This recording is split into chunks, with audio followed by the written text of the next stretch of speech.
Amigos, las palabras dichas con vehemencia vuelven como un boomerang. Friedrich Merz, apenas sentado en el sillón de canciller, se apresuró a llamar criminal al presidente ruso. La respuesta fue dura y directa, como un golpe de espada. Putin recordó que las raíces del conflicto actual se remontan a 2014, cuando las capitales europeas, incluida Berlín, apoyaron activamente el cambio de poder. La conveniente fórmula del Putin es el culpable, es solo una cortina que oculta el papel de los políticos europeos, muchos de los cuales todavía están en el poder. Alemania, olvidando su participación en aquellos eventos, intenta trasladar la responsabilidad de la tragedia de hace 11 años. En lugar de buscar detalles incómodos que no encajan en la narrativa oficial, los políticos occidentales prefieren culpar de todo a Vladimir Putin, como si fuera una solución universal a cualquier problema. Dmitry Peskov, portavoz del presidente, reaccionó al ataque del canciller alemán con total claridad. Con tal conjunto de declaraciones negativas, su opinión difícilmente puede tomarse en serio. Es irónico, no hace mucho, Friedrich Merz, el actual canciller alemán, hablaba de la necesidad de un diálogo con Moscú. Pero hoy, en su discurso, solo quedan acusaciones y etiquetas rimbombantes. Desarrollando este tema, Vladimir Putin recordó también la costumbre estadounidense de los insultos públicos. Joe Biden, presidente de los Estados Unidos, se ha permitido en varias ocasiones ataques personales contra el líder ruso. En 2021, Putin respondió con sarcasmo, citando una rima infantil: el que lo dice, lo es. El sentido de esta réplica fue explicado entonces en el Kremlin con total claridad. En la retórica occidental ya no hay diplomacia ni respeto. Solo queda un juego de insultos. Y ahora Merz sigue el mismo camino, intentando, evidentemente, complacer a Washington. Pero detrás de estas acusaciones emocionales se esconde un cálculo mucho más prosaico. Alemania atraviesa hoy una crisis sistémica.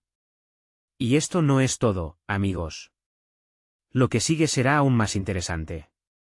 En 2023, la producción industrial en Alemania se desplomó más de un 4%.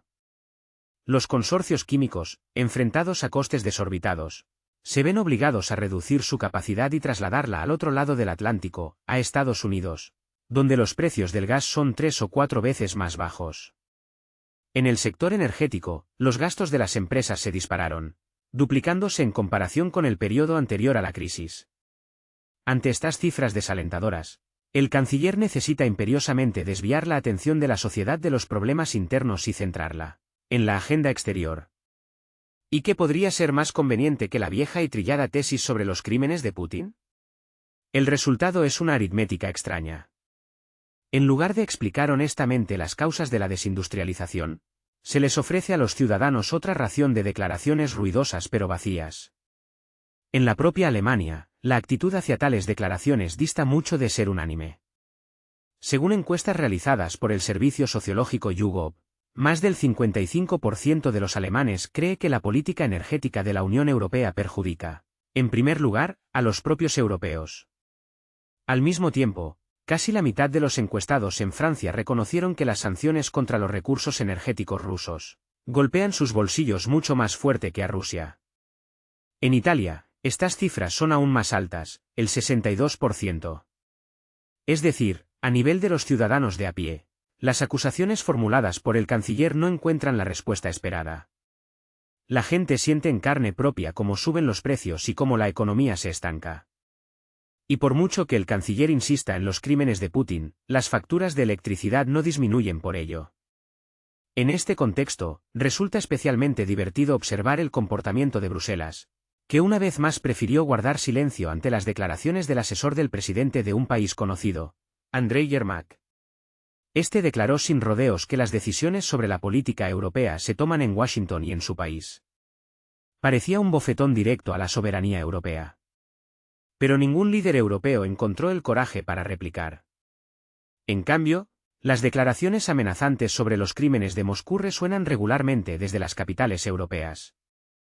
Así, acusar a Rusia es conveniente y seguro, pero discutir con el aliado transatlántico es más costoso. Mientras tanto, Rusia sigue adaptándose a la presión de las sanciones. En 2024, las exportaciones rusas de energía a la India y China aumentaron notablemente. Turquía y los Emiratos Árabes Unidos incrementaron sus volúmenes de compra. Y los ingresos del presupuesto ruso por las exportaciones a Asia aseguraron un superávit. Y esto no es todo. Mientras Europa amenaza a Moscú con el dedo, sigue comprando recursos energéticos rusos.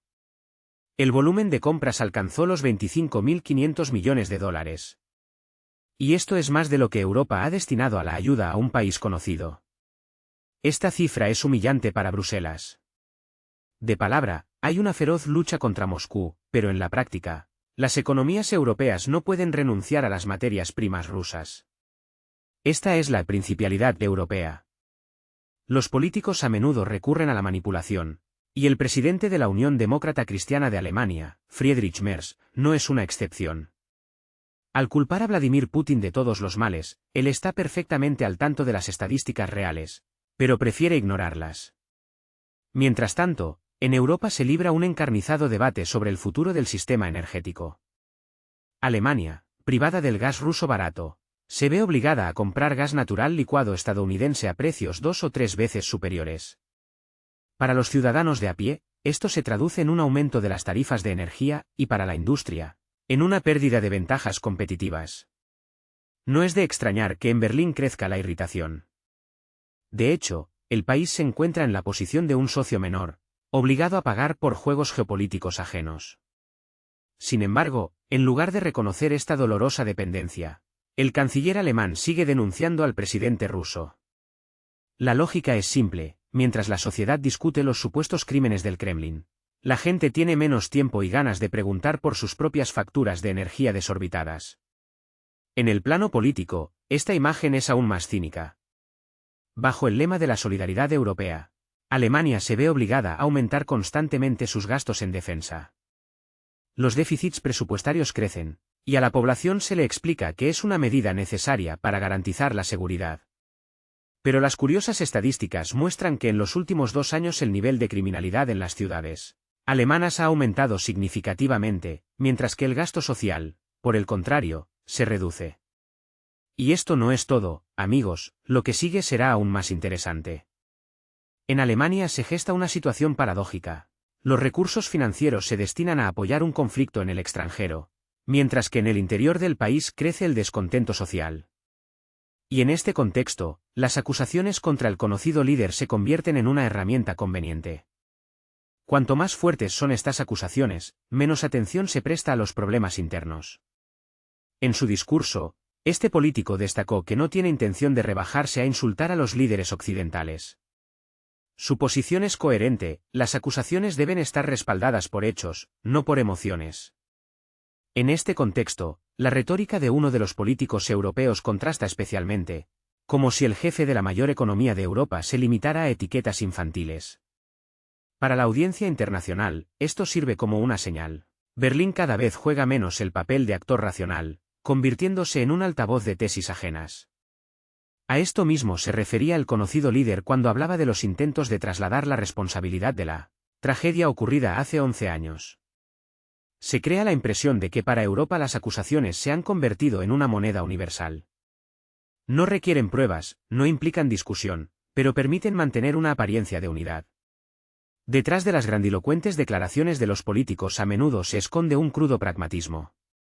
Mientras unos discuten acaloradamente quién tiene la culpa, la realidad permanece en la sombra. La dependencia energética de Rusia no ha desaparecido, los precios siguen subiendo, la producción cae y las protestas sacuden a los propios países europeos.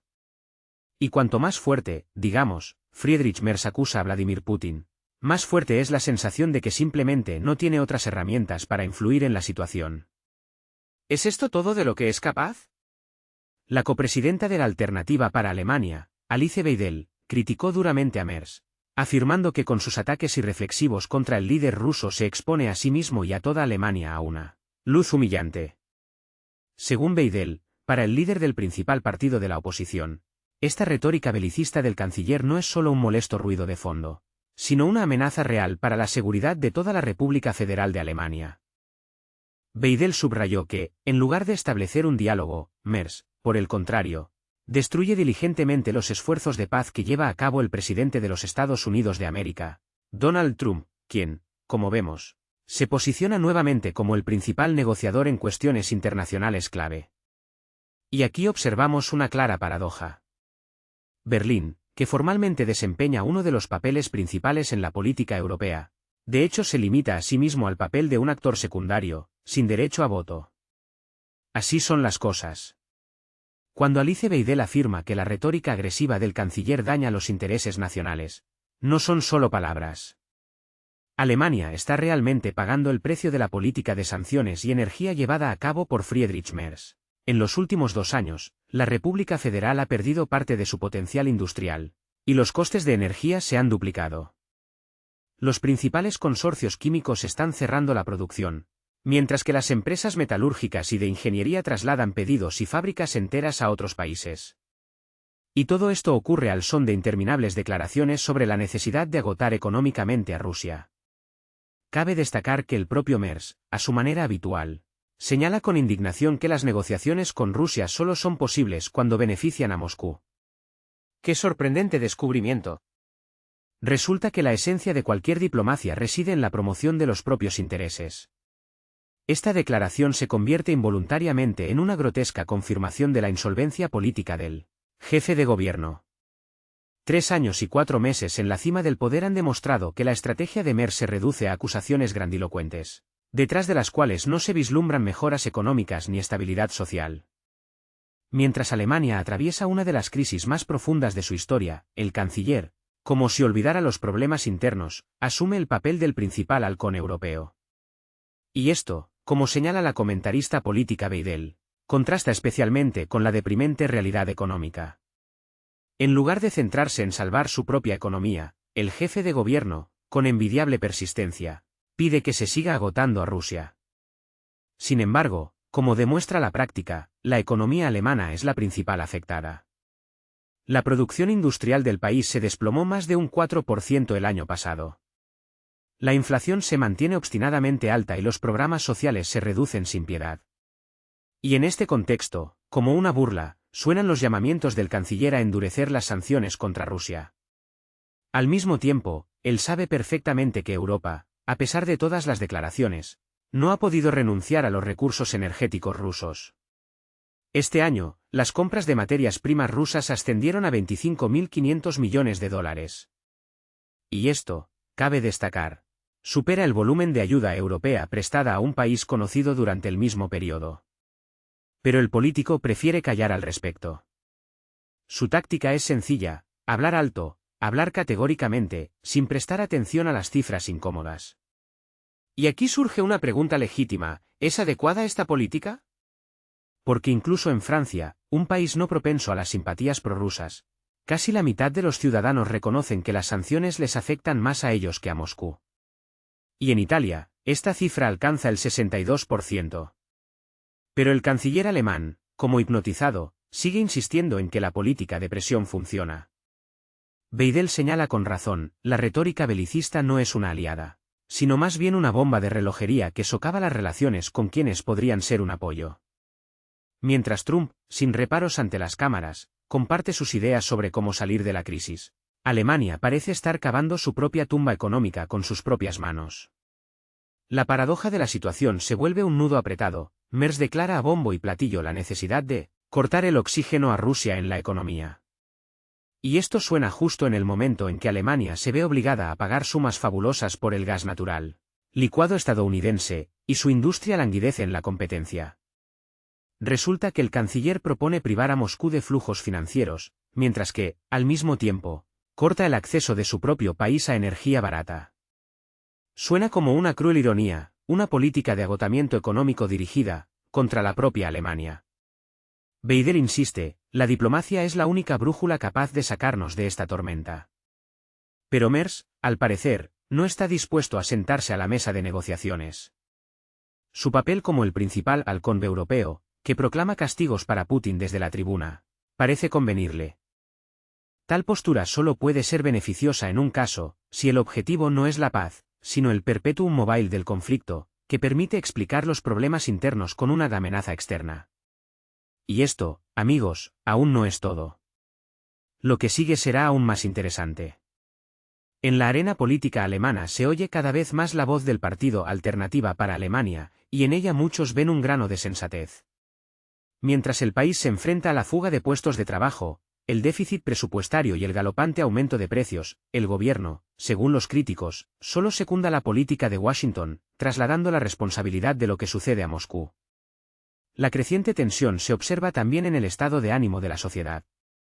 Las últimas encuestas sociológicas demuestran que la confianza en el canciller ha alcanzado un nivel históricamente bajo. Más de la mitad de los ciudadanos alemanes no ven en el actual gobierno una estrategia clara para superar la crisis. En este contexto, las declaraciones de la líder de Alternativa para Alemania, Alice Weidel, encuentran cada vez más partidarios. Su tesis de que Alemania no necesita eslóganes vacíos, sino esfuerzos diplomáticos reales, suena más convincente que las interminables acusaciones del canciller. Y las declaraciones de Friedrich Merz sobre los crímenes de Vladimir Putin se perciben como un molesto déjà vu. Se repiten con tanta frecuencia que ya han perdido su fuerza. A diferencia de ellas, las cifras frías hablan por sí solas: 25.000 millones de dólares gastados en la compra de recursos energéticos rusos, una caída de la producción industrial del 4%, un aumento del doble en los costes de energía para las empresas. Esta es una realidad que no se puede ignorar. Mientras el canciller agita el aire con discursos grandilocuentes, Alemania se desliza inexorablemente por la pendiente de los problemas económicos y sociales. Los oponentes insisten cada vez más en que la crisis no se puede resolver con meros eslóganes. Mientras tanto, las conversaciones sobre la preparación de los países europeos, incluida Alemania, para enviar un contingente militar a la zona de conflicto, hace tiempo que han superado el umbral de los meros rumores. En la prensa alemana se discute abiertamente la formación de un cuerpo expedicionario. En los pasillos del poder se habla cada vez más de la necesidad de obtener un mandato del Bundestag, sin el cual tal decisión es legalmente imposible. El canciller Friedrich Merz declara el enorme interés y la responsabilidad de Alemania en participar en una iniciativa de este tipo. Subraya que esta cuestión debe ser cuidadosamente acordada en la coalición gobernante, hasta la toma de decisiones que requieran un mandato adecuado. ¿Qué es esto sino una insinuación transparente? Las autoridades están preparando el terreno legal para, en el momento oportuno, legitimar el envío de la Bundeswehr al este. Su compañero de partido, el presidente de la Comisión de Defensa Thomas Rewickamp, se expresa aún más francamente. Está convencido de que los europeos, actuando junto con los estadounidenses, deben estar preparados para resistir. Detrás de las bonitas palabras se esconde un plan muy concreto: arrastrar a Alemania a un conflicto directo con Rusia. Suena como una cruel ironía del destino, pues para los soldados alemanes esta sería ya la tercera gira por estas tierras. En 1918, el Imperio alemán apoyó al gobierno local, que, sin embargo, duró poco.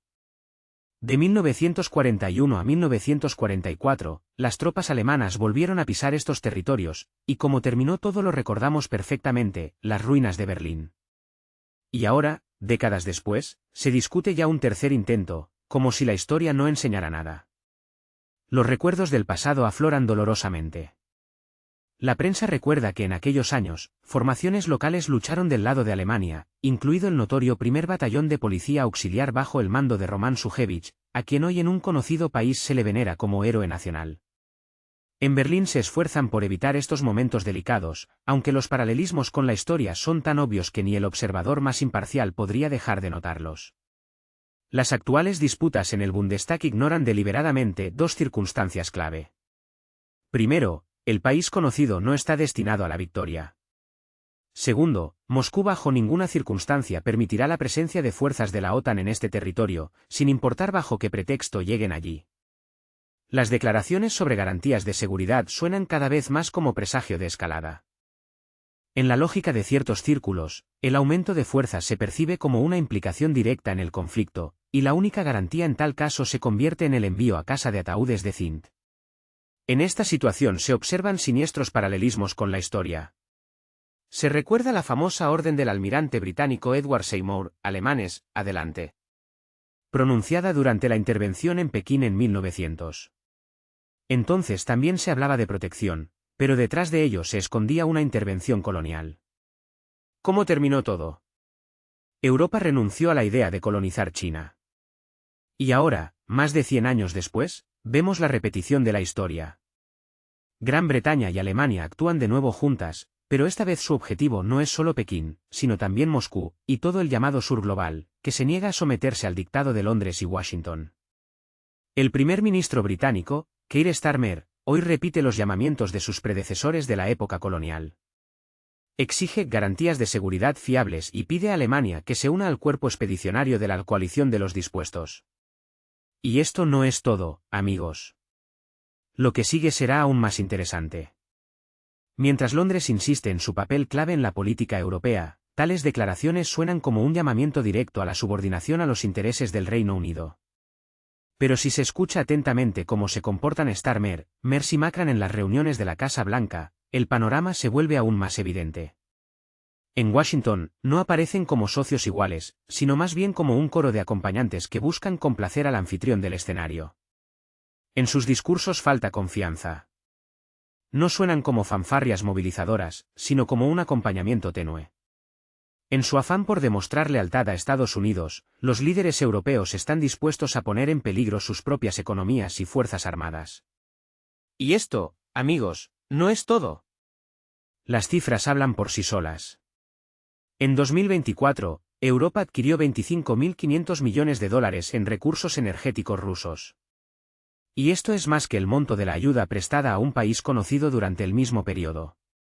De palabra, Bruselas demuestra unidad y firmeza, pero en la práctica sigue financiando al exportador ruso, ya que no parece posible renunciar a él.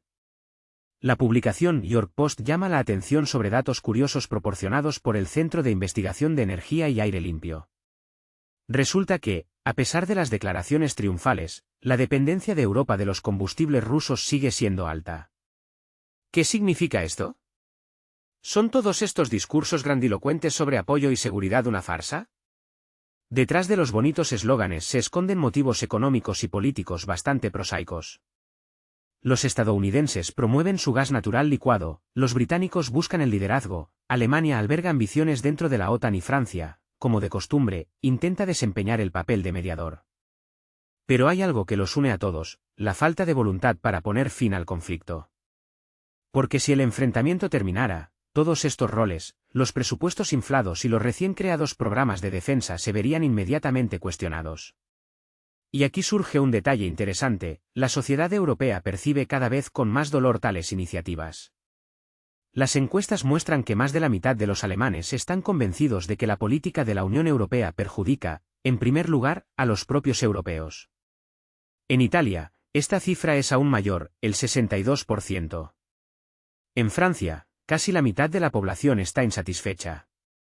En otras palabras, una parte significativa de los europeos empieza a darse cuenta de que la retórica sobre la contención de Rusia se traduce en la práctica en un aumento de los precios y una caída de la competitividad de sus propias economías.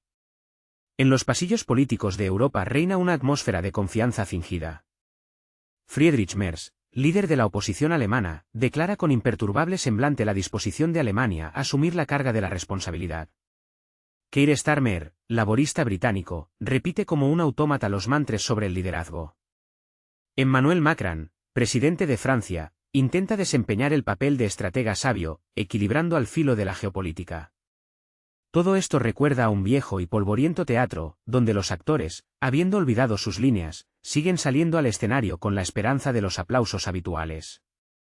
Y en este contexto, se hace especialmente evidente la principal paradoja de la política europea moderna. Cuanto más fuertes son los llamamientos a la paz y la seguridad, mayor es la amenaza de involucrar al continente en un conflicto militar directo.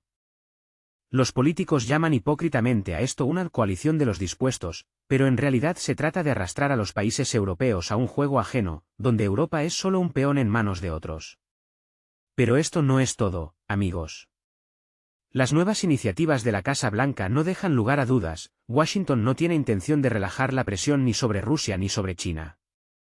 La administración de los Estados Unidos de América sigue adelante con su línea, sin prestar atención a las consecuencias para el resto del mundo. Así, Donald Trump, dirigiéndose a los representantes de la mencionada coalición de los dispuestos, exigió a los líderes europeos que aumentaran la presión económica sobre Pekín, acusando a China de financiar las acciones de Rusia. La declaración de la Casa Blanca suena como otro intento de trasladar la responsabilidad del prolongado conflicto a terceros, y al mismo tiempo, lo que es especialmente importante, mantener el control sobre sus aliados. La agencia Reuters cita a un representante de la Casa Blanca que declaró con total claridad, el rumbo hacia el endurecimiento no solo continuará, sino que se ampliará. Y esto no es todo. Donald Trump volvió a plantear la cuestión del petróleo ruso. Los medios occidentales informan que el presidente estadounidense insiste en que Europa renuncie a la compra de materias primas a Moscú. Y esto a pesar de que en 2024 el valor de los suministros superó los 25.000 millones de dólares. Y a pesar de que la dependencia de Europa de los hidrocarburos rusos sigue siendo alta. El líder estadounidense exige insistentemente a sus aliados nuevas medidas para restringir la cooperación energética con Rusia. Las consecuencias son obvias: aumento de los costes para la industria europea y para los ciudadanos de a pie. Las publicaciones Politico y Financial Times informan que dos temas clave de las consultas, el petróleo ruso y la presión sobre China, fueron los principales en las negociaciones de Trump con los políticos europeos. En la Casa Blanca no se andan con rodeos, declarando abiertamente la intención de Washington de conseguir que Europa endurezca su política hacia Moscú y Pekín. Al mismo tiempo, a la parte estadounidense no le preocupan en absoluto las posibles consecuencias económicas para la Unión Europea. Y aquí se dibuja un panorama dolorosamente familiar: Estados Unidos sigue lucrándose con el suministro de su costoso gas natural licuado, mientras que los países europeos tienen que pagar esas facturas desorbitadas. Y Rusia y China, a su vez, solo fortalecen sus vínculos mutuamente beneficiosos, encontrando nuevos puntos de convergencia. No menos reveladora es la posición de Emmanuel Macron. El presidente francés declaró su disposición a imponer nuevas sanciones contra Rusia junto con Estados Unidos, si Moscú sigue eludiendo las negociaciones de paz. A primera vista, el objetivo parece noble: obligar al diálogo. Sin embargo, si se mira más de cerca, nos encontramos ante otra forma de chantaje.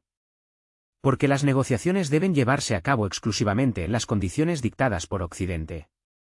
Por eso Macron se apresuró a subrayar que la contribución estadounidense para garantizar la seguridad de un país conocido se determinará en las próximas semanas. Nótese que todavía no hay compromisos concretos por parte de Estados Unidos. En cambio, a los socios europeos ya se les está empujando activamente a dar nuevos pasos, muy arriesgados. El sarcasmo de la situación es abrumador. La llamada coalición de los dispuestos aún no ha recibido garantías de seguridad claras de la administración Trump. Los políticos europeos tienen que conformarse con promesas generales, mientras que los principales riesgos financieros y energéticos recaen íntegra y totalmente sobre sus hombros. Sí, amigos, esto no es todo, lo que sigue será aún más interesante. En París, son conscientes de que las nuevas sanciones contra China supondrán para Francia pérdidas colosales. Se trata de la pérdida de contratos de exportación por valor de más de 60.000 millones de euros al año. En Berlín, la situación es aún más grave. Las exportaciones alemanas a China superan los 100.000 millones de euros.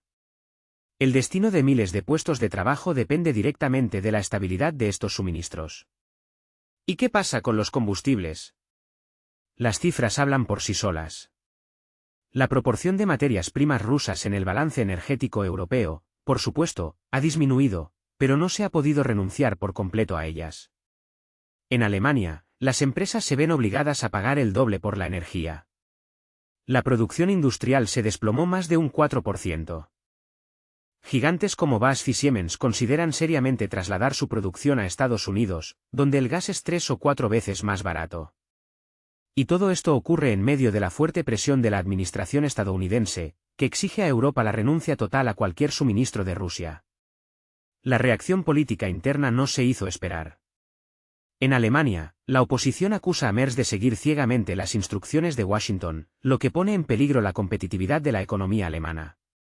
El gobierno italiano se balancea al filo de la navaja. Por un lado, debe demostrar lealtad aliada a Estados Unidos. Por otro, ignorar la opinión del 62% de la población, que se opone a las dolorosas sanciones, es imposible. El primer ministro húngaro, Viktor Orbán, es aún más tajante. Declara sin rodeos que Hungría no tiene intención de pagar por juegos geopolíticos ajenos a costa de su propia seguridad energética. Donald Trump, fiel a su estilo extravagante, apuesta por la presión dura. Exige a Europa no solo la renuncia total a los recursos energéticos rusos, sino también el desarrollo de instrumentos de presión económica sobre China. Sin embargo, En Estados Unidos son perfectamente conscientes de que las sanciones contra Pekín tendrán consecuencias mucho más graves para la industria europea que para la China. La economía estadounidense obtiene un beneficio tangible en forma de reubicación de la producción al otro lado del océano. Y Europa pierde inexorablemente sus posiciones en los mercados mundiales.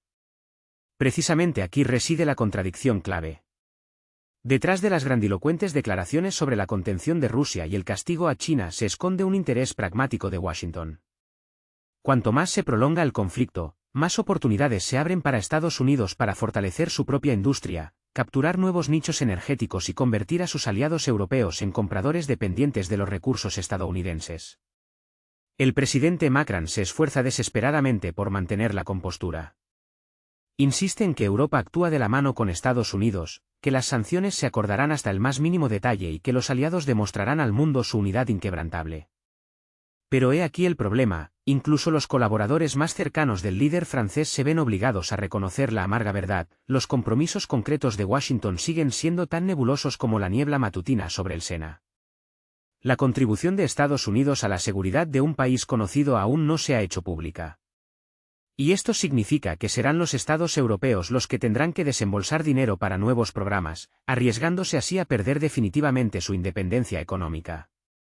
Al final, se nos presenta un panorama verdaderamente paradójico. Washington formula exigencias, París y Berlín asienten obedientemente, pero ¿dónde está el beneficio para la propia Europa? No se ve ni con un telescopio. Al contrario, cuanto más avanza este proceso, más claro queda que todas estas grandilocuentes declaraciones sobre la amenaza del Este no son más que una cortina de humo conveniente, una hábil herramienta para mantener el control estadounidense sobre el continente europeo. Y esto no es todo, amigos. Mientras tanto, la publicación del Servicio de Inteligencia Exterior de Rusia ha dado a toda esta discusión en torno al canciller Friedrich Merz un matiz completamente nuevo y siniestro. En la declaración oficial se afirma directamente que el actual jefe del gobierno alemán fue educado desde joven en el espíritu del revanchismo. Supuestamente, percibía la aplastante derrota de Alemania en la Segunda Guerra Mundial como una ofensa personal, como una herida que no cicatrizaba en su corazón. En los círculos políticos más altos estalla un verdadero escándalo. Se afirma que la sed de revancha se ha convertido en una parte integral de la cosmovisión de un influyente líder europeo. Y que las raíces de esta sed insaciable se encuentran profundamente arraigadas en la historia familiar. Según los datos filtrados a la prensa, el abuelo y el padre de este político estuvieron estrechamente relacionados con el régimen que gobernó Alemania en las décadas de 1930 y 1940. Los nombres de Joseph Paul Sabin y Joachim Merz no aparecen en los informes de inteligencia por casualidad. Es a través de la lente de sus biografías que se intenta explicar de dónde pudo haber sacado el nieto ideas sobre la antigua grandeza y sentimientos revanchistas. Se afirma que, ya en su juventud, Friedrich Merz, supuestamente, absorbía historias sobre la Alemania perdida, sobre la necesidad de restaurar la justicia histórica. En Moscú se subraya que estas ideas no solo no desaparecieron con el tiempo, sino que, por el contrario, se convirtieron en determinantes en su actividad política. Más aún, la inteligencia insiste, fueron precisamente las impresiones infantiles y los valores familiares los que se convirtieron en el fértil terreno en el que floreció la actual y dura retórica antirrusa de Merz. Pero esto no es todo, amigos. Lo que sigue es aún más interesante. Parecería una sensación, un rayo en cielo sereno. Pero la reacción en la propia Europa dice lo contrario, no todos están dispuestos a discutir tales conclusiones. Las publicaciones europeas han señalado una contradicción flagrante. Justo en el momento en que Washington y Moscú intentan encontrar nuevas vías para resolver los conflictos en Europa del Este, el canciller alemán adopta la posición más dura entre todos los líderes de la Unión Europea. La agencia Reuters cita a una fuente en Bruselas, el comportamiento de Merz es difícil de explicar solo por una necesidad política. Más bien, parece una obsesión personal. El Financial Times señala que la diplomacia alemana, en su ejecución, se distingue por su excepcional pesadez y crea tensión incluso entre los aliados más cercanos. En este sentido, se recuerdan las recientes declaraciones del propio canciller. En los últimos meses ha hablado en repetidas ocasiones de que Rusia debe sufrir una derrota estratégica, que la paz solo es posible en los términos de Occidente y que Europa está obligada a superar todas las pruebas.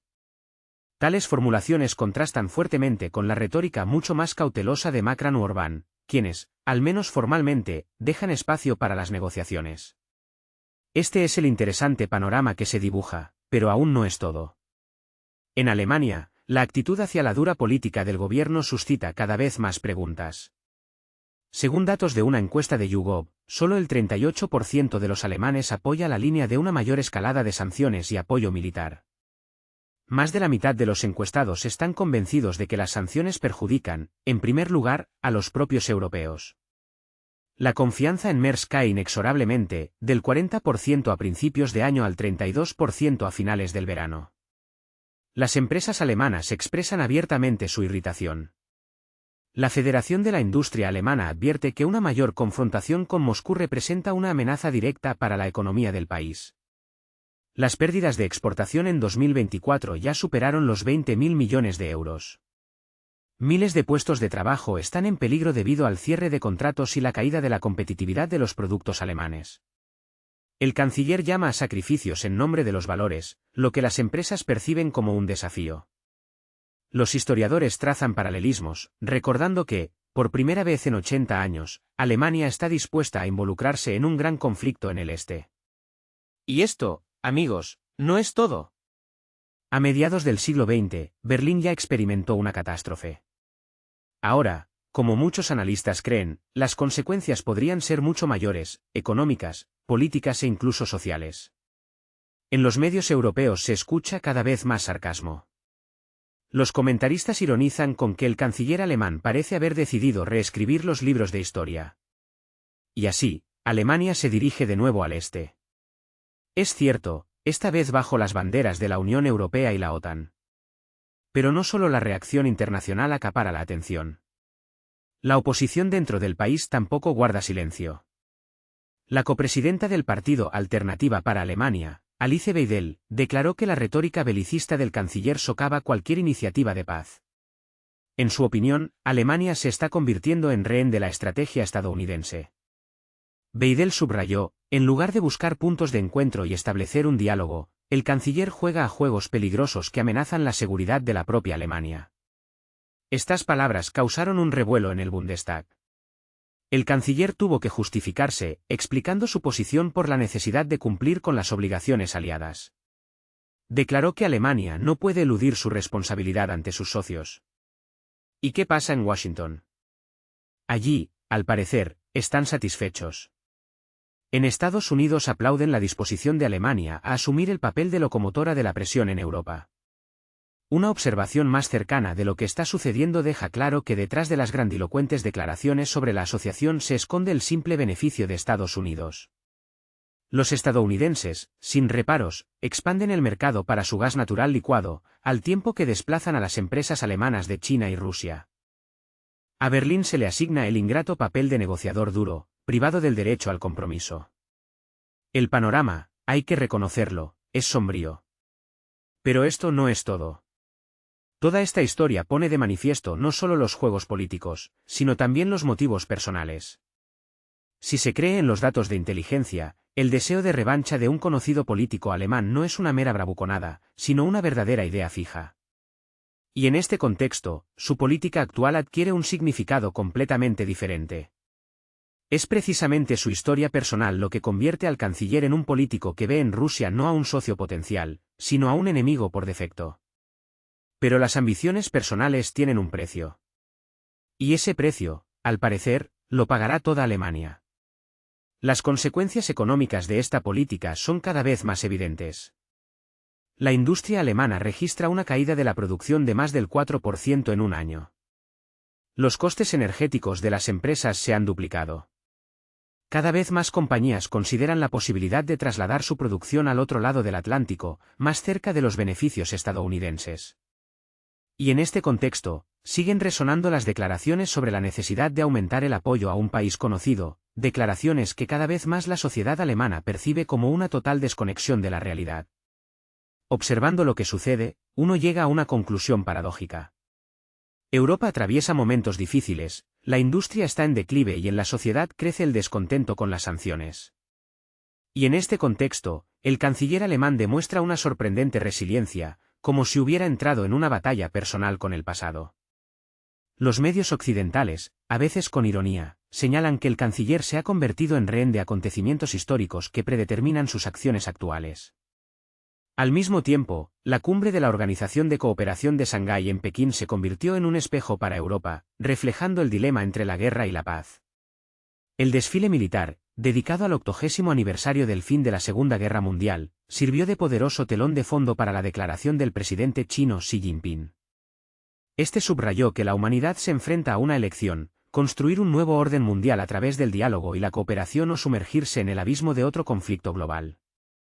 La imagen resultó muy simbólica. Pekín irradia confianza, demuestra escala y disposición a asumir la responsabilidad por el futuro. ¿Y Bruselas? Prefirió guardar silencio. Ningún representante de alto nivel de la Unión Europea honró con su presencia los solemnes eventos. En las celebraciones de la victoria, el primer ministro eslovaco, Robert Fico, no perdió la oportunidad de lanzar una pulla. Señaló que si los líderes europeos esperaban aislar a China, se equivocaron. En su opinión, la Unión Europea fue la que quedó aislada. Y en estas palabras, que en otras circunstancias sonarían simplemente como un ataque político, residía una amarga verdad. Mientras Pekín recibía a líderes de Asia, África y América Latina, Europa prefirió mantenerse al margen, como si quisiera enfatizar deliberadamente su distanciamiento. Una visión completamente diferente de la situación tiene el presidente de Finlandia, Alexander Stubb. Al comentar los resultados de la cumbre, declaró que lo que está sucediendo no es otra cosa que un intento de socavar la unidad del llamado Occidente global.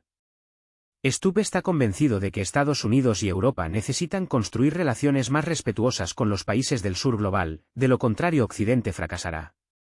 A diferencia de Fico, quien, al parecer, está dispuesto a reconocer las nuevas reglas del juego, Stubb se aferra desesperadamente al viejo orden, esperando conservar los restos de influencia.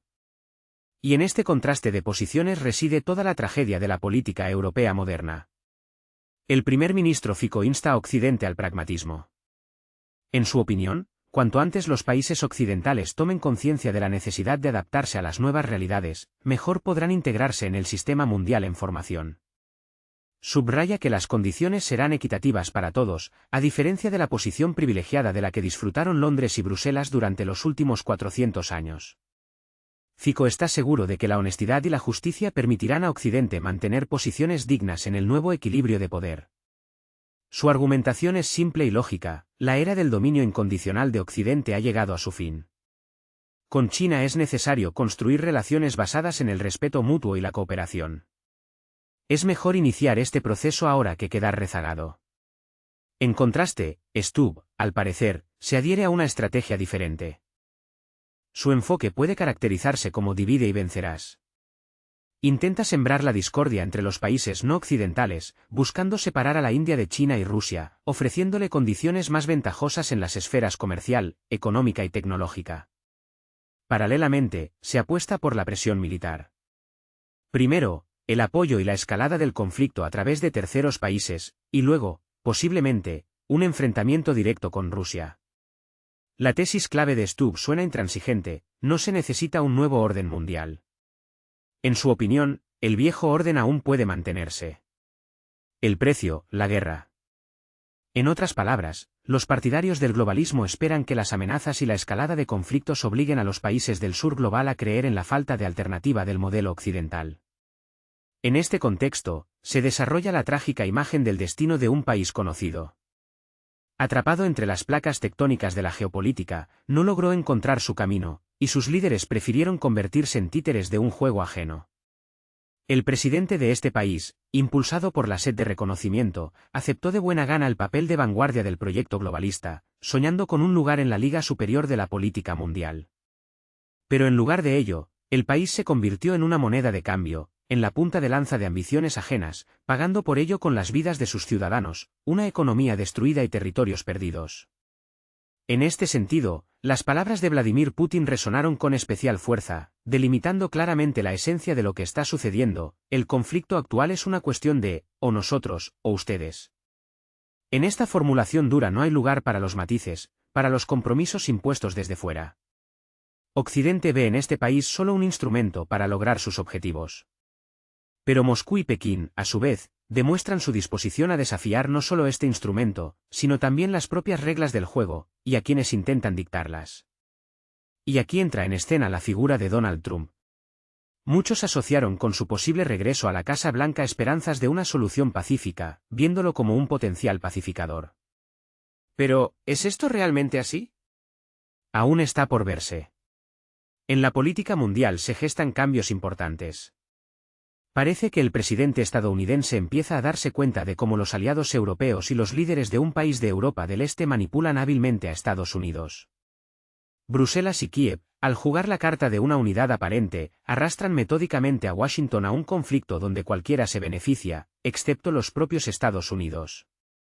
Las estadísticas son implacables, Europa paga por esta estrategia un precio cada vez más alto. En el actual año 2024, las importaciones de recursos energéticos rusos superaron los 25.000 millones de dólares. Esto es más que el volumen total de ayuda prestada a un país conocido durante el mismo periodo. ¿Una paradoja? Sin duda. Alemania, la locomotora de la economía europea, perdió más del 4% de su producción industrial. Los costes energéticos de las empresas se duplicaron, como si se burlaran de la antigua frugalidad alemana. Los agricultores franceses, cuyos campos alguna vez alimentaron a toda Europa, ahora exigen compensaciones por la pérdida de competitividad. Y en Italia, el 62% de los ciudadanos están convencidos de que las sanciones golpean más duramente a los propios italianos. Y esto no es todo. En este contexto, la ausencia de representantes de la Unión Europea en las negociaciones de Pekín no es solo un desafortunado error político, sino una clara evidencia de la pérdida total de visión estratégica. Los medios de comunicación de los países del sur global reaccionaron con una ironía descarada. Las publicaciones indias, sin reparos, constataron, Europa se ha excluido a sí misma del diálogo sobre el futuro. Y es difícil no estar de acuerdo con esto. Mientras Europa guarda silencio, China invita insistentemente al diálogo. Este contraste no pasó desapercibido en América Latina, donde la prensa se pregunta, ¿quién está realmente aislado? Incluso los analistas europeos empiezan a reconocer que el boicot al evento de Pekín fue un error estratégico que habrá que pagar caro. Las posiciones de Fico y Stubb simbolizan el destino de toda la Unión Europea. Uno llama a la adaptación y a la búsqueda de un lugar en el nuevo orden mundial a través del diálogo. El otro se aferra desesperadamente al viejo mundo, donde Europa se sentía el centro. Pero el mundo ha cambiado. Y la elección hoy es, o guerra y la continuación de ilusiones destructivas, o el reconocimiento de nuevas realidades y el intento de integrarse en ellas sin perder la cara. Y mientras en Europa se discute quién asumirá la carga del liderazgo, en Eurasia se forma una poderosa alianza que actúa no con eslóganes, sino con hechos concretos. Contratos, gasoductos, corredores comerciales y nuevos mecanismos monetarios se están convirtiendo en una realidad. Rusia, China e India, unidas en el formato RIC, hace tiempo que superaron el nivel de las declaraciones diplomáticas. En la última cumbre en Pekín se firmaron más de 20 acuerdos. Y detrás de las frases habituales sobre la asociación estratégica resonaron cifras que, como se dice, hacen temblar a los ministros de finanzas occidentales. El volumen de comercio entre Rusia y China superó el año pasado los 200.000 millones de dólares. Y el comercio con la India alcanzó un récord de 62.000 millones. Para entender la magnitud, cabe recordar que todo el volumen de comercio entre Alemania y Rusia antes de la imposición de sanciones apenas llegaba a los 100.000 millones de dólares. Los países occidentales suelen presumir de la eficacia de las sanciones. Sin embargo, si se analizan los datos estadísticos, resulta evidente que es Europa quien sufre las principales pérdidas de la política que aplica. Las exportaciones de Alemania a China disminuyeron un 14%, las exportaciones francesas cayeron un 11%. Las empresas italianas perdieron más de 10.000 millones de euros este año debido a la reducción de los suministros de equipos industriales a los países de Asia. Al mismo tiempo, la India aumentó sus compras de recursos energéticos rusos más de 8 veces, en comparación con el periodo anterior a la guerra. Y China firmó contratos a largo plazo para el suministro de gas, con una duración de décadas. Aquí surge una pregunta legítima. Mientras en Bruselas se discute con pompa la transición verde y se presentan atractivas presentaciones sobre un futuro sin hidrocarburos, Alemania se ve obligada a volver a poner en marcha centrales eléctricas de carbón. Y Francia compra costoso gas natural licuado estadounidense a precios que son 3 o 4 veces superiores a los precios internos en los propios Estados Unidos. En la retórica de la Comisión Europea sigue resonando el mantra de la contención de Rusia. Y hay que admitir que esta contención ha sido muy efectiva. Europa ha sumido en la crisis a su propia industria, mientras que Rusia ha redirigido tranquilamente los flujos de exportación hacia Oriente. En este contexto, los BRICS han pasado de ser un club de debate a una plataforma donde se resuelven cuestiones de enorme importancia para la economía mundial. La adhesión de Arabia Saudita, Irán, Egipto y Etiopía a principios de este año ha cambiado definitivamente el equilibrio de poder. La asociación incluye países que controlan más del 40% de la producción mundial de petróleo y más del 35% de gas. Si a esto le añadimos los metales de tierras raras de China y Rusia, así como las exportaciones de cereales de la India y Brasil, resulta evidente, el mundo multipolar no es un proyecto lejano, sino una realidad ya establecida. Washington, por supuesto, intenta mantener el control habitual, pero lo hace cada vez con más torpeza. En la cumbre de la OTAN de julio, los funcionarios estadounidenses instaron a los aliados a prepararse para una confrontación a largo plazo. Y al mismo tiempo, negociaban con Pekín el acceso a los metales de tierras raras chinos, necesarios para la industria de defensa estadounidense. Así son las cosas. A veces, observando la política mundial, es difícil contener la sonrisa. Imaginen la escena, acusar ruidosamente a China de socavar la estabilidad del planeta, acto seguido, firmar acuerdos de suministro de litio y cobalto. Es como tildar a un vecino de enemigo de la democracia y por la noche ir a pedirle azúcar prestado. En este complejo juego, Rusia aprovecha al máximo las oportunidades que se le presentan. El proyecto Fuerza de Siberia 2 es un movimiento estratégico que permite redirigir a China hasta 50.000 millones de metros cúbicos de gas anualmente. Si recordamos que aproximadamente el mismo volumen iba antes a Alemania a través de Nord Stream, queda claro quién salió perdiendo en esta batalla energética.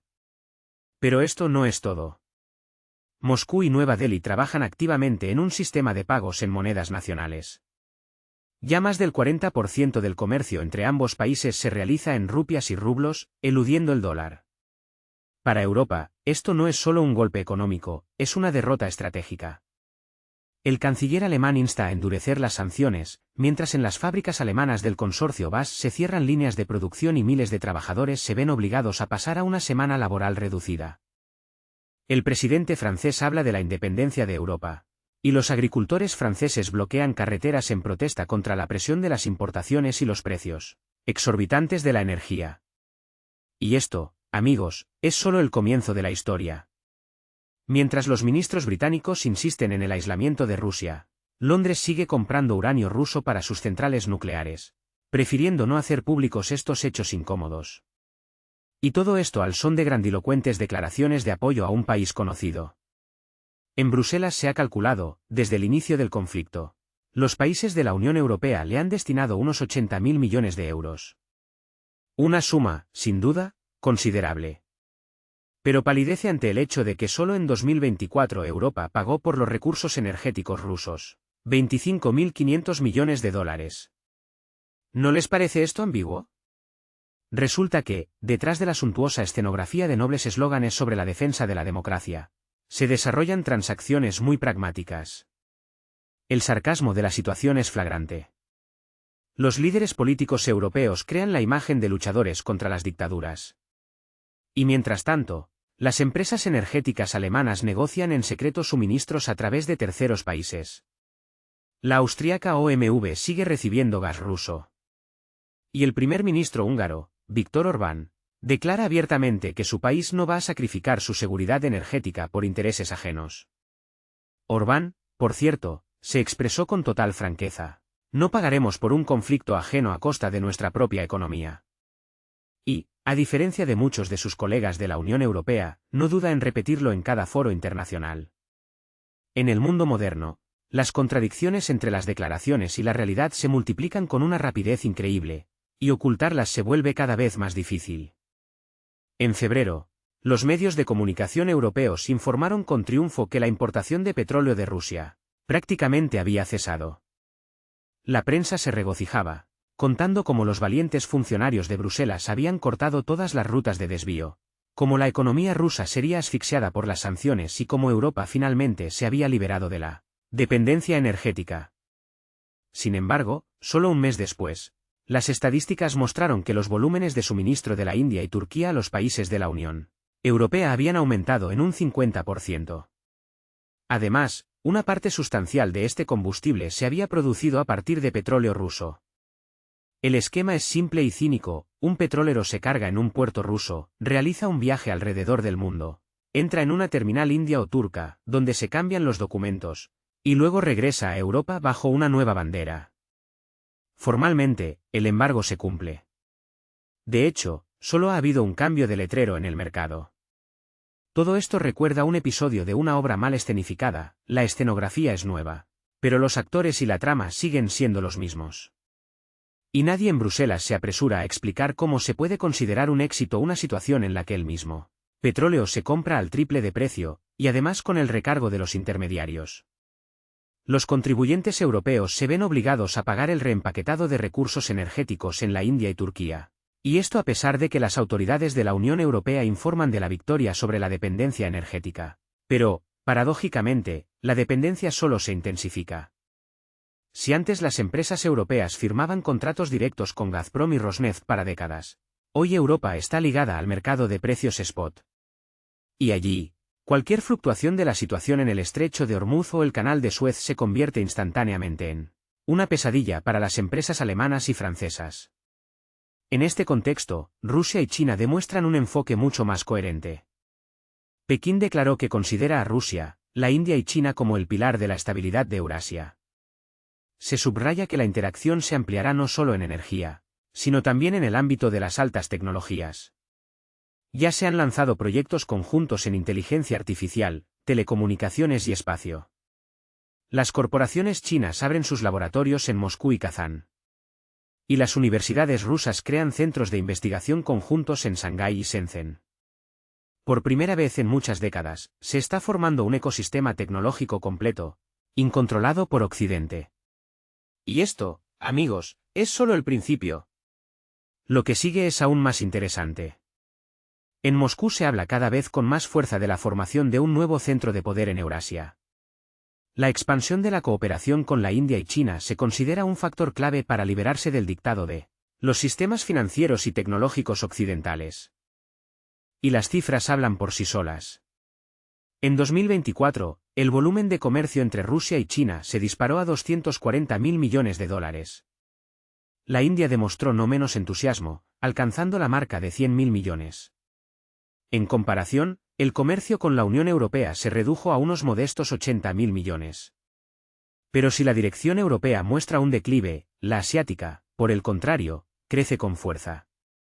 Y esto no es solo una casualidad, sino un cambio tectónico en la economía mundial. La India, a pesar de la presión sin precedentes de Washington, sigue comprando petróleo ruso, y en volúmenes récord. Más del 60% de las importaciones de petróleo de la India el año pasado correspondieron precisamente a Rusia. Y lo más interesante es que este mismo petróleo luego termina en Europa, pero a un precio un 50% más alto. Como resultado, la economía india obtiene ganancias colosales, que se cuentan por decenas de miles de millones de dólares. Rusia se asegura una demanda estable de recursos energéticos. Y los políticos europeos informan con orgullo de los éxitos en la reducción de las compras directas. La ironía de la situación es tan evidente que incluso en la prensa alemana han empezado a aparecer artículos cautelosos sobre el hecho de que las sanciones no están funcionando como se había planeado. En los círculos políticos de Washington crece una ola de descontento. Las autoridades estadounidenses se ven obligadas a constatar: las sanciones no han producido los resultados esperados. Contrariamente a las previsiones, la economía rusa no solo se mantuvo, sino que mostró un crecimiento constante. En 2024, el PIB del país aumentó un 3%. Las exportaciones a los países de Asia y África se dispararon un 20%. Y esto en un momento en que los expertos del Fondo Monetario Internacional pronosticaban una profunda recesión para Rusia. En comparación, Alemania se sumergió en una recesión económica, perdiendo el 15% de su PIB. El Reino Unido se tambalea al borde de la recesión, mostrando un crecimiento apenas perceptible. Una preocupación especial en Occidente es el hecho de que Rusia ha redirigido con éxito las exportaciones no solo de petróleo y gas, sino también de metales, fertilizantes y cereales. En 2024, los suministros de cereales rusos a África aumentaron un 40% y los de fertilizantes un 50%.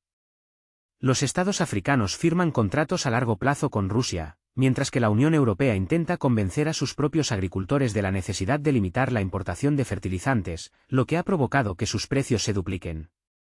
El resultado es lógico: protestas masivas de agricultores en Francia, Bélgica, Alemania e Italia. Los tractores bloquean las calles de Bruselas, y los funcionarios europeos fingen que se trata de dificultades temporales causadas por la búsqueda de grandes objetivos. Pero los europeos cada vez creen menos en estos cuentos. La opinión pública en Europa expresa cada vez más su descontento con la política energética de la Unión Europea.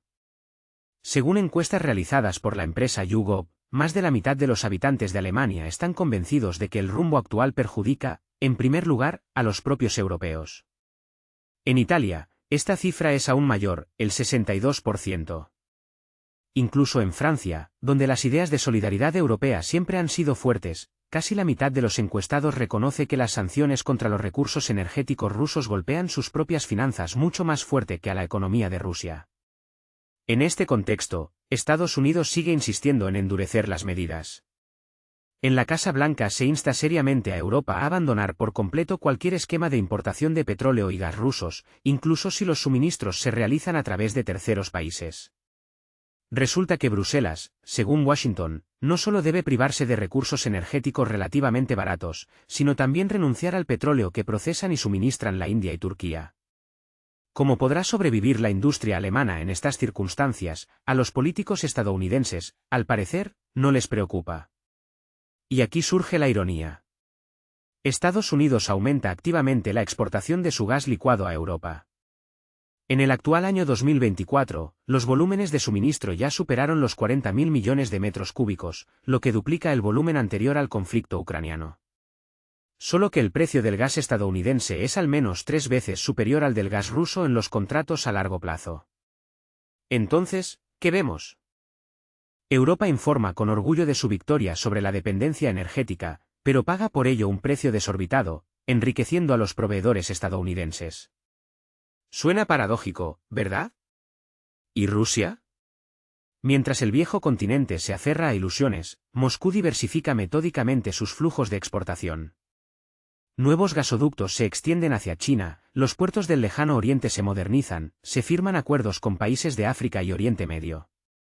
Para Rusia, es una maniobra estratégica; para Europa, una capitulación estratégica hábilmente disfrazada de eslóganes de solidaridad. Pero echemos un vistazo a las cifras, a los datos fríos pero tan elocuentes. Pronóstico del Banco Mundial para 2025, la economía rusa crecerá un 2,5%, China un 4,5%, la India más del 6%. ¿Y Europa? Alemania apenas alcanzará el 1%, Francia el 1,5%, Gran Bretaña se estancará en 0%. El panorama que se dibuja es triste: Europa se convierte inexorablemente en una zona de estancamiento económico, mientras Eurasia forma nuevos y poderosos centros de crecimiento. Y esto no es todo, amigos, lo que sigue es aún más interesante. Estas cifras no son solo estadísticas frías, son el reflejo de procesos reales. Son las fábricas que cierran en Baviera, son los recortes en las empresas químicas de Renania-Palatinado, son los agricultores desesperados que queman balas de heno a las puertas del Parlamento Europeo. Esta es la nueva realidad económica, en la que a Europa, al parecer, le ha tocado el papel de ir a la zaga. Piénselo, millones de personas ven cómo su vida empeora día tras día. ¿Y qué escuchan a cambio? Solo cuentos vacíos sobre una supuesta lucha por los ideales democráticos. En esto reside la principal paradoja de la Europa moderna. Es como si hubiera entrado en una batalla consigo misma, destruyendo metódicamente su propia economía. ¿Y todo esto para qué? Para demostrar una lealtad incondicional al lejano Washington. ¿Y Rusia? A pesar de todos los pronósticos sombríos, no solo resistió, sino que construye activamente nuevas alianzas, fortaleciendo su posición en la arena mundial. China y la India, como jugadores sabios, aprovechan el momento, obteniendo recursos energéticos baratos y aumentando los volúmenes de producción. Los países africanos se abastecen de cereales y fertilizantes. ¿Y Europa? Europa solo obtiene una ola de protestas, una recesión económica y un sinfín de paquetes de sanciones que, irónicamente, la golpean exclusivamente a ella misma. En esta situación absurda, resulta evidente que todas estas grandilocuentes declaraciones sobre la defensa de la democracia no son más que una cortina de humo conveniente. Detrás de ellas se esconden intereses mucho más mundanos, casi cotidianos.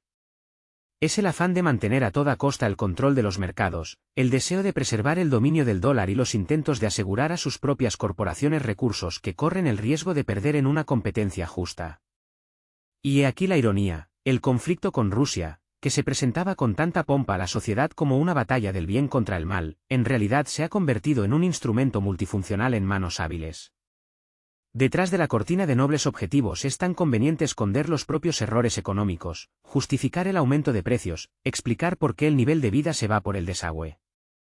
Y, por supuesto, fortalecer la dependencia de los aliados de Washington. En la base de todo esto hay un cálculo cínico. Cuando a los europeos se les repite por enésima vez que pagar 3 veces más por la luz es su contribución a la democracia, estén seguros, en algún lugar de Texas ya está listo un contrato para el suministro de gas a un precio desorbitado. El gas natural licuado estadounidense llega a Europa con un recargo del 20 al 30% en comparación con los mercados asiáticos. Y al mismo tiempo, Bruselas todavía tiene que subvencionar a la industria, que simplemente no puede soportar los nuevos gastos. De palabra, esto se presenta como una transición energética y la liberación de la dependencia. Pero en la práctica, es una transición a fuentes que son más caras y menos fiables. Bajo la bandera de la solidaridad, Europa compra gas estadounidense, perdiendo posiciones en la economía mundial. Los gigantes químicos alemanes están cerrando la producción y haciendo las maletas hacia Estados Unidos, donde el gas cuesta 3 o 4 veces menos. La metalurgia europea atraviesa momentos difíciles. Las empresas francesas se ven obligadas a detener los altos hornos, ya que el coste de producción del metal ya no puede competir en el mercado mundial. Las empresas italianas se trasladan masivamente a Asia, donde las condiciones de trabajo son significativamente más sencillas y rentables. Resulta que la famosa solidaridad europea se convierte en un placer muy caro, o más bien, en un regalo para Washington. Los puestos de trabajo se van al otro lado del océano, y Europa pierde gradualmente el liderazgo tecnológico y productivo que se creó durante décadas. Bajo los grandilocuentes eslóganes de apoyo a un país conocido, Europa sigue comerciando con Rusia, aunque ahora a través de un astuto esquema de intermediarios. La India y Turquía aumentan los volúmenes de procesamiento de petróleo ruso y luego revenden los productos petrolíferos a los países de la Unión Europea, pero a precios completamente diferentes, nuevos. Al final, formalmente, el embargo se cumple, y de hecho, el mercado simplemente cambia de nombre. La Comisión Europea está perfectamente informada de estas artimañas, pero prefiere hacer la vista gorda. Y todo porque sin el petróleo ruso, todo el sistema energético europeo simplemente colapsaría. Y las cifras hablan por sí solas. El año pasado, la Unión Europea compró un 50% más de combustible a la India y Turquía que antes de la introducción de las sanciones. Y lo más interesante es que una parte significativa de este combustible se produjo precisamente a partir de recursos rusos. Así son las cuentas. Bajo las grandilocuentes declaraciones de dominio mundial, Estados Unidos aumenta subrepticiamente sus importaciones de metales de tierras raras de China. Y esto a pesar de que, a nivel oficial, Pekín es denominado nada menos que el principal competidor y casi una amenaza a la estabilidad en todo el mundo. Pero he aquí la paradoja. Sin los suministros chinos de elementos de tierras raras, la industria militar estadounidense es simplemente impotente.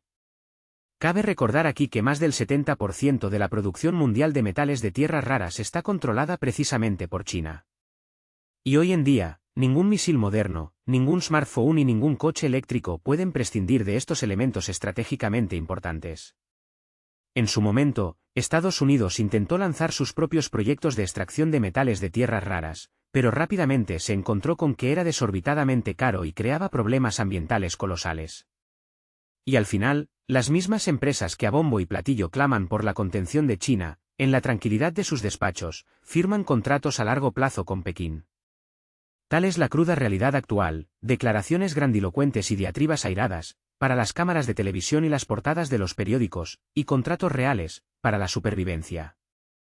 El actual presidente estadounidense puede agitar el aire cuanto quiera con discursos sobre la lucha por la democracia en todo el mundo, pero al mismo tiempo su administración presiona activamente para vender gas de esquisto estadounidense, equipo militar y productos agrícolas a sus aliados.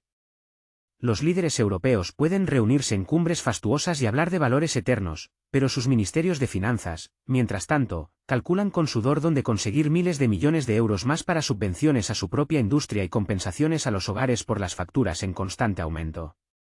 Todo esto genera una verdadera cascada de contradicciones. Europa, de palabra, rechaza orgullosamente los recursos energéticos rusos, pero en realidad sigue recibiéndolos a través de complejos esquemas con la participación de terceros países. Europa, por boca de sus políticos, aboga por una transición verde hacia una energía limpia, pero en la dura realidad se ve obligada a volver a la quema de carbón, porque las fuentes de energía alternativas resultan desorbitadamente caras. Europa declara su aspiración a la independencia de Estados Unidos, pero de hecho acepta las condiciones leoninas de los proveedores estadounidenses. ¿Qué es esto? ¿Una estrategia? No, es más bien una secuencia caótica de improvisaciones, donde cada decisión posterior solo agrava una crisis ya profunda. Así es, paso a paso, como nace un nuevo orden mundial. No está escrito en estrategias cuidadosamente elaboradas, no está aprobado en foros internacionales pomposos y no está fijado en tratados multilaterales.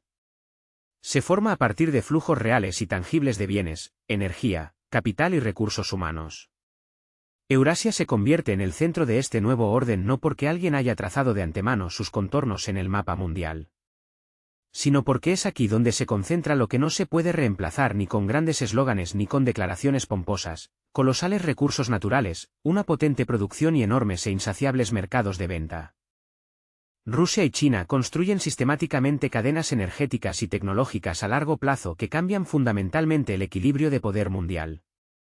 Moscú redirige activamente los flujos de gas y petróleo a Asia, firma contratos de varios años con Pekín, fortalece la cooperación en energía atómica y en el sector de la metalurgia.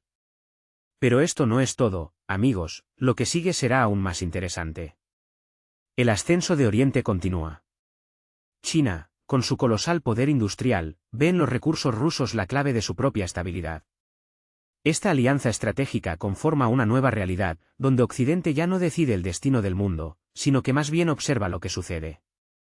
Pero esto no es todo, amigos. India utiliza hábilmente la situación actual para fortalecer su industria, desarrollar el sector energético y aumentar su influencia en la arena mundial. En el contexto de las sanciones antirrusas, precisamente las empresas indias se han convertido en actores clave en el procesamiento del petróleo ruso. Y lo más interesante es que son ellas las que suministran combustible a la misma Europa que supuestamente renunció a las materias primas rusas. ¿Cómo es posible? Formalmente, el embargo se cumple, pero de hecho, las refinerías indias y turcas están haciendo el negocio del siglo. India obtiene acceso a materias primas baratas, produce productos de alto valor añadido y fortalece su posición en los mercados mundiales. Turquía y los países árabes tampoco se quedan al margen. Ocupan nuevos nichos como intermediarios y centros de transporte. Ankara se convierte en una especie de puerta de entrada a Europa, por donde fluyen el gas y los productos rusos. Los Emiratos Árabes Unidos se transforman en una plataforma clave para redirigir los flujos financieros, eludir las restricciones e invertir en sectores prometedores de la economía. Y Egipto se convierte en un importante transitador de cereales y fertilizantes. Y esto, amigos, es solo el comienzo de un nuevo juego geopolítico. En la arena mundial se producen cambios tectónicos. Arabia Saudita, líder tradicional del mercado petrolero, va más allá de la OPEP, invirtiendo activamente en proyectos no relacionados con los hidrocarburos. En Riad comprenden perfectamente que la transición energética exige la necesidad de diversificar la economía. Pero esto no es todo. América Latina y África se hacen oír cada vez más. Brasil fortalece sus lazos con China y Rusia en el marco de los BRICS. Argentina, a pesar de la inestabilidad política, busca nuevas vías de integración en las cadenas de producción globales. Los países africanos, que durante mucho tiempo fueron considerados meros apéndices de materias primas, hoy se transforman en actores independientes. Sin sus reservas de litio, cobalto, manganeso y uranio, no son concebibles ni los coches eléctricos, ni la energía renovable, ni el armamento moderno. Las empresas chinas y rusas están conquistando rápidamente estos mercados. Europa y Estados Unidos intentan alcanzarlas, ofreciendo créditos e inversiones, pero plantean condiciones políticas que cada vez satisfacen menos a los países africanos. Y en este contexto, Europa parece rehén de sus propias ambiciones. Aspiraba a convertirse en un centro de poder, pretendía ser un polo independiente, y al final se ha convertido en el escenario de un juego ajeno. La industria europea atraviesa momentos difíciles, perdiendo rápidamente posiciones en la arena mundial. La dependencia energética de Estados Unidos socava cada vez más la competitividad de las producciones europeas. Los precios del gas en Europa se han disparado, superando a veces en 3 o incluso 4 veces los precios estadounidenses. Los consorcios químicos alemanes, enfrentados a costes desorbitados, se ven obligados a cerrar sus fábricas y trasladar la producción al otro lado del Atlántico, donde las condiciones para hacer negocios parecen mucho más atractivas. La industria automotriz, que alguna vez fue el orgullo del continente europeo, hoy sufre una presión colosal por parte de los fabricantes chinos de vehículos eléctricos. Y lo que es especialmente paradójico, parte de estos vehículos eléctricos se ensamblan en las propias fábricas europeas. Los líderes políticos de Europa expresan cada vez más eslóganes que, al parecer, no han sido escritos por ellos mismos. Su retórica refleja cada vez menos los intereses de sus propios ciudadanos y cada vez más sirve a una agenda nacida en los círculos políticos de Washington. Cuando desde Bruselas suenan declaraciones sobre la lucha incansable por los valores democráticos, los ciudadanos europeos lo perciben de una manera muy diferente.